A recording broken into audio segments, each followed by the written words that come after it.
ఉత్థాన ప్రభు యేసుక్రీస్తు నామములో మీ అందరికీ శుభములు. పాస్కా కాలములో 6వ బుధవారము. మీరిప్పుడు ఆరాధించుచున్న ఆ తెలియని దేవుని గురిచియే నేను మీకు ప్రకటించుచున్నాను. మొదటి పట్టణము అపోస్తుల కార్యములు 17వ అధ్యాయము 15వ వచనము మరియు 22వ వచనము నుండి 18వ అధ్యాయము 1వ వచనం వరకు. ఆ దినములలో పౌలును తీసుకొని పోవువారు ఏథెన్సు వరకు అతని వెంట వెళ్ళిరి. పిమ్మట సిలాసు తిమోతిలు సాధ్యమైనంత త్వరలో తనను చేరవలయునని పౌలు ఆజ్ఞాపించగా ఆ ఉత్తర్వులతో వారు వెనుదిరిగి బెరయాను చేరిరి. అప్పుడు పౌలు అరయోపగాసు సభ ఎదుట నిలబడి, ఏథెన్సు పౌరులారా, మీరు మిక్కిలి భక్తిపరులని నాకు తోచుచున్నది. ఏలన నేను మీ నగరములో నడిచిపోవునప్పుడు మీ పూజాస్థలములను చూచి తిని, తెలియని దేవునికి అని వ్రాయబడి ఉన్న ఒక బలిపీఠమును నేను అందు చూచి తిని. కనుక మీరు ఇప్పుడు ఆరాధించుచున్న ఆ తెలియని దేవుని గూర్చియే నేను మీకు ప్రకటించుచున్నాను.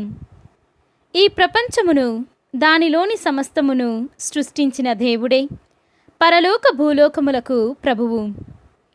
ఆయన మానవ నిర్మితమైన ఆలయములో నివసింపడు. ప్రజలకందరకు జీవమును శ్వాసమును సమస్తమును ఇచ్చు ఆయన మనుష్యుల క్రియలపై ఆధారపడడు.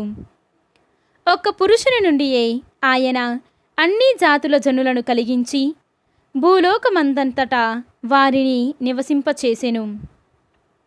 ఆయన ముందుగానే వారి వారి కాల పరిమితులను, వారి వారి నివసించు స్థలముల సరిహద్దులను స్థిరపరచెను.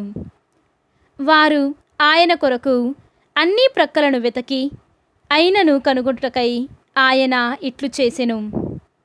అయినను దేవుడు నిజముగా మనలో ఏ ఒక్కరికి దూరముగా లేడు. ఏలన ఆయన యందే మనము జీవించుచు సంచరించుచున్నాము, ఉనికిని కలిగి ఉన్నాము. మీలో కొందరు కవులు చెప్పినట్లుగా మనము ఆయన బిడ్డలమే. దేవుని బిడ్డలమైన మనము దైవ స్వభావమును మనుష్యుల కల్పనా కౌశలము వలన మలచబడిన బంగారముతో కానీ వెండితో కానీ పోల్చవచ్చునని భావింపరాదు. మానవులు అజ్ఞానులుగా ఉన్న కాలములో దేవుడు వారిని గూర్చి పట్టించుకొనలేదు. కానీ ఇప్పుడు ఎల్ల ఎడల ప్రజలందరూ హృదయ పరివర్తన చెందవలెనని ఆజ్ఞాపించియున్నాడు. ఏలన ఆయన ఎన్నుకొనిన ఒక మనుష్యుని మూలమున ప్రపంచమునందంతటిని నీతి ప్రకారము తీర్పు చేయుటకు ఒక రోజును నిర్ణయించియున్నాడు. ఆయన ఆ మనుష్యుని మృతులలో నుండి లేపుట ద్వారా ఈ విషయమును గూర్చి అందరకు దృఢపరచెను అని పలికెను. పౌలు చెప్పిన మృతుల పునరుత్థానమును గురించి విన్నప్పుడు కొందరు అతనిని ఎగతాళి చేసిరి. కానీ కొందరు ఈ విషయమును మరలా వినవలయునని కోరుచున్నాము అనిరి. తరువాత పౌలు వారిని వీడి వెళ్ళిపోయెను. కొందరు అతడు చెప్పినది విని విశ్వసించి అతని పక్షమున చేరిరి. వారిలో అరయోపగాసులోని సభ్యుడైన డయోనిసియుసు, డెమారీసు అని పేరు గల స్త్రీ మరికొందరు కలరు. తరువాత పౌలు ఏథెన్సును వీడి కొరింథు నగరమునకు వెళ్ళెను. ఇది ప్రభువు వాక్కు. సర్వేశ్వరునికి వందనములు. భక్తి కీర్తన. భూమ్యాకాశములు నీ మహిమతో నిండియున్నవి.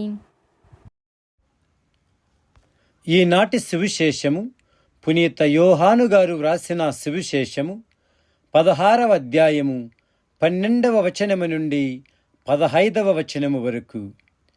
నేను మీకు అనేక విషయములు చెప్పవలసి ఉన్నది, కాని ఇప్పుడు మీరు వానిని భరింపలేరు. ఆయన సత్యస్వరూపి ఆత్మ వచ్చినప్పుడు మిమ్మును సంపూర్ణ సత్యమునకు నడిపించును. ఆయన తనంతట తాను ఏమీ బోధింపక తాను వినిన దానినే బోధించును. జరగబోవు విషయములను మీకు తెలియచేయును. ఆయన నన్ను మహిమపరచును. ఏలన ఆయన నాకున్న దానిని, నా నుండి గైకొనిన దానిని మీకు తెలియచేయునని చెప్పి తిని. తండ్రికి ఉన్నదంతయు నాది, అందుచేత నా నుండి గైకొని మీకు తెలియచేయును అని చెప్పి తిని. ఇది క్రీస్తు సువిశేషము. క్రీస్తువా మీకు స్తుతి కలుగునుగాక.